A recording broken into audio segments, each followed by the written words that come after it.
தாய் தமிழ் உறவுகளுக்கு வணக்கம். பிரபல தமிழ் நடிகர் கவர்னர் ஆகின்றார்.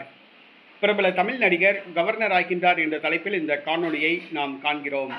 பிரபல தமிழ் திரைப்பட நடிகர் சரத்குமார் சமத்துவ மக்கள் கட்சியை நடத்தி வந்தார். அந்த கட்சியை கலைத்துவிட்டு இவர் பாரதிய ஜனதா கட்சியில் சேர்ந்தார். பாஜகவில் நடைபெற்று முடிந்த பாராளுமன்ற தேர்தலில் இவருடைய மனைவிக்கு போட்டியிட வாய்ப்பு வழங்கப்பட்டது. விருதுநகர் தொகுதியில் ராதிகா சரத்குமார் போட்டியிட்டு டெபாசிட் இழந்தார். பின்பு கட்சியிலும் ஆட்சியிலும் இவருக்கு எந்த பதவியும் வழங்கப்படவில்லை. தனிபரமாக உள்ளார், வெறுத்து போய் உள்ளார்.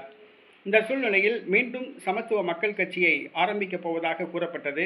ஆனால் சரத்குமார் தான் மீண்டும் சமத்துவ மக்கள் கட்சியை ஆரம்பிக்கப் போவதில்லை, பொறுத்தார் பூமி ஆழ்வார், எந்த பூமியை ஆளப்போகிறேன் என்று தெரியவில்லை என்று கூறினார். இந்த சூழ்நிலையில் நடிகர் சரத்குமாருக்கு கவர்னர் பதவி வழங்கப்பட உள்ளதாக கூறப்படுகிறது.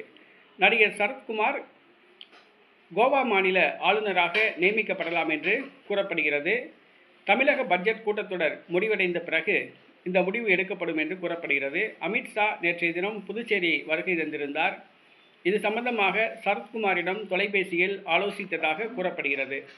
சரத்குமாருக்கு கவர்னர் பதவி வழங்க பாஜக முடிவு செய்துள்ளது.